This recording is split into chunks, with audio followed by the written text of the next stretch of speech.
Thank you. Hi, Abraham. I'm so happy to be here. Yesterday, I was sitting at my computer, and we've had quite a bit of rain in Texas, and I thought, boy, I'd sure like a break. And so I was thinking sun and beach. I remembered seeing Abraham's schedule a couple of months ago and thought, I know that Abraham's going out to LA. So I pulled up your website, and there you were. Oh my gosh, Abraham's going to be in LA tomorrow. And so my next thought was, okay, I really want to go. And normally, I toss the coin to see if it's right. But this time I didn't even toss a coin.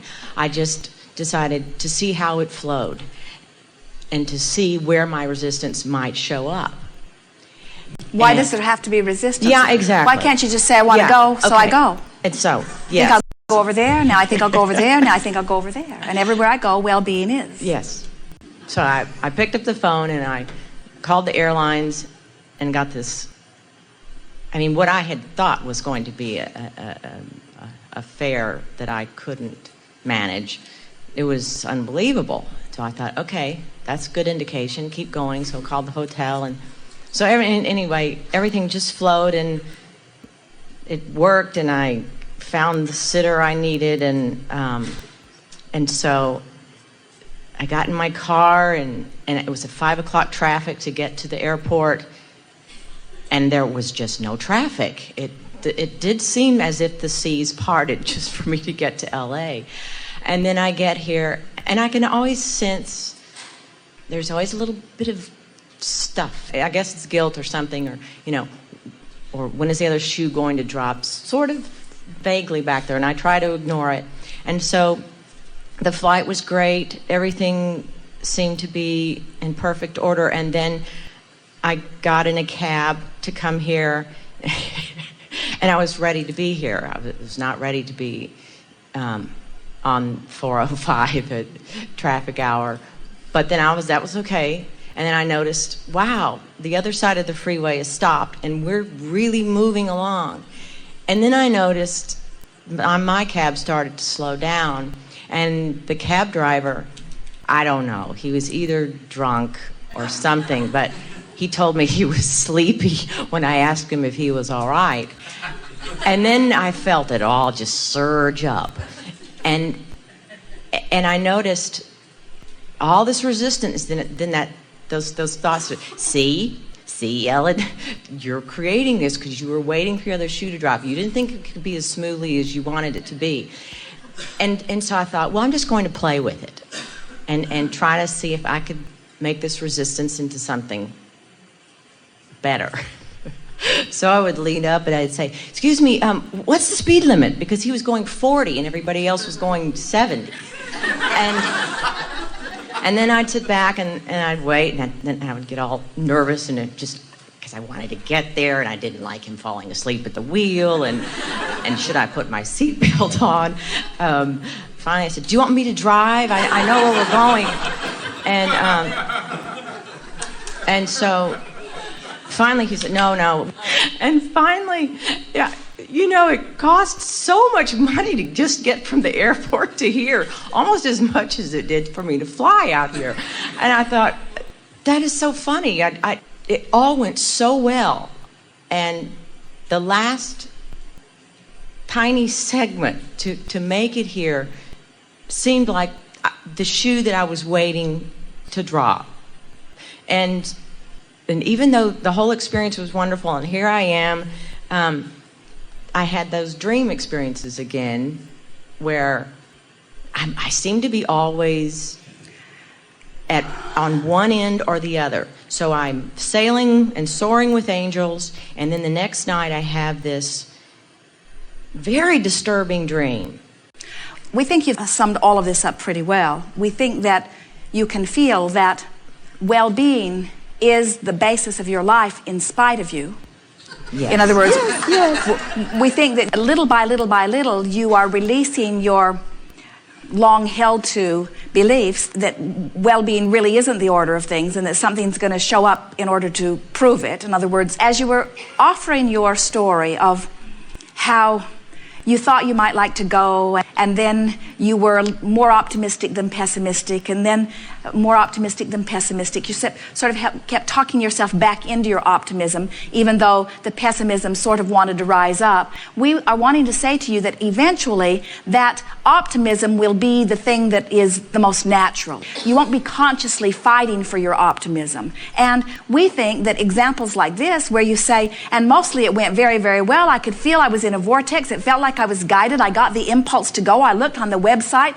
It was the perfect time for me to go. It was the perfect time that airfares were light. It was the perfect time that traffic was light. I had a very good flight. I got to the airport. Everything unfolded. In other words, as you focus on how much of it really was a vibrational match to the way you felt, then you begin to trust yourself, and more importantly, trust that the universal forces are as we say that they are. Now, you said something very important about how most of it did go well, and then you started chastising yourself a little bit, that you knew that you were your own fly in your own ointment, and you could feel how you were the only reason that it bogged down even a little bit, and you were realizing that you could have made it more joyful. In other words, you actually attracted that particular cab because of the pessimistic part of your experience. In other words, and when you think about it, your intention to be safe, your intention to make the flight, those intentions that had been more in place, you were able to achieve those more readily. But when it got down to the nitty-gritty, the nitpicking stuff, that's sort of where you lost your way a little bit. And so can you imagine what it is like to be an energy coming forth to be born into this new baby? In other words, can you feel how much has been set into motion that is right? Can you feel the perfection of the platform? In other words, the organization of things, even the idea that the physical fetus can be born in this environment, and the way the energy moves into it, and the platform. In other words, do you feel how much well-being exists on this planet? Do you feel how the planet spins in its orbit, and the food continues to grow, and the perfect amount of water moves around in order to keep the gardens green? In other words, isn't it an extraordinary environment of well-being? And yet you can still, with all of this well-being, with a huge proportion of well-being to the minuscule not well-being, still your news can focus upon the part that is not well-being, just as you can focus upon the part that is not well-being. Sooner or later, you might want to just give that pessimism up. You might want to just stop saying that the basis of this life is one of evil and hardship and badness, and we have to prove our way out of it, which seems to be what a lot of humans think, but it is so backwards. There is no source of badness. There is no source of evil. There is no source of darkness. You don't walk into a room and look for a dark switch. There isn't one. You can flip the switch that resists the light, but there's no switch that you flip that makes inky darkness. There are a lot of physical humans that sort of got off on this thought that well-being really doesn't abound, that you have to earn it and work for it. And it could be because you were exposed to an exaggerated pocket that didn't feel like so much well-being, and so those were the expectations that you began to develop. It doesn't matter how you got there. The premise is not right. The premise is a false premise. The premise that is the reality that we know to be is that well-being abounds. You just have to look around and acknowledge it. And so if well-being abounds, then why can it not affect my life in not only this way and this way and this way and this way, but in this way and this way and this way and this way and this way and this way and that way and that way and that way? Why can't well-being be reflected in my life in all ways? That's the way it is supposed to be. You did not ever go forth and say, now listen, you are allotted so much well-being. And most people, according to our statistics, utilize that up by about the time they're 7. So after then, things will not go so well for you. So you might want to save your well-being for times when it really matters, because mostly there's not very much well-being. And yet humans sort of run around acting like that's what they think, when the reality of it is there is endless well-being, and it comes in proportion to your desire. And the more you mix it up and the more desire is born within you, the more that comes forth. And your work is just to get yourself into the place of expecting well-being. Expecting. Do you feel the power of the word expecting? expecting. Expecting means this is what I think is going to happen. Expecting means this is what I think is going to happen. And you say, oh boy, I would like to expect this to happen, but it's hard to expect what I want to happen when these things have been happening. And we say, don't think about those things. You keep them active in your vibration, and that's what causes expectation. We'll give you a definition, an Abraham definition of expectation. Expectation is the belief I've activated most. Expectation are the thoughts I think about most often. Expectation is the most practiced thought, that's all. So if you expect to get lost, so to speak, as in our first analogy today, then you might want to step back and think about some things that are positive in nature that you also expect. In other words, you might have expected the bombs to drop on Baghdad. You might have expected that, and it might not have felt good to expect it. But you also expected the sun to come up. We know you expected the sun to come up. We know you expect there to be food in your market. We know you expect to have a good lunch here somewhere. In other words, begin practicing the expectations that are life-giving while you practice them. And then before you know it, you'll just expect well-being. So you get a cab driver who is driving 40 and everybody around is going 70. And instead of expecting there to be something wrong with that, you'll think things like, he knows the flow of the traffic.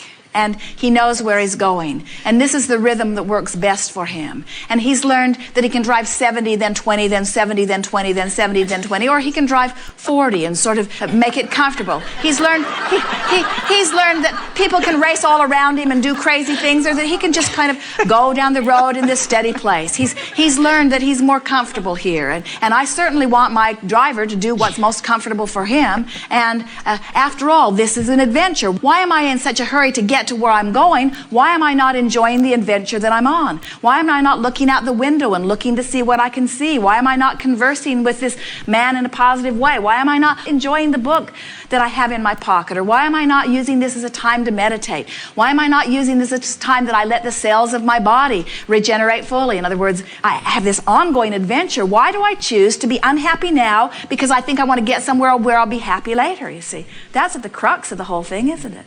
Yes. Good time for a segment of refreshment.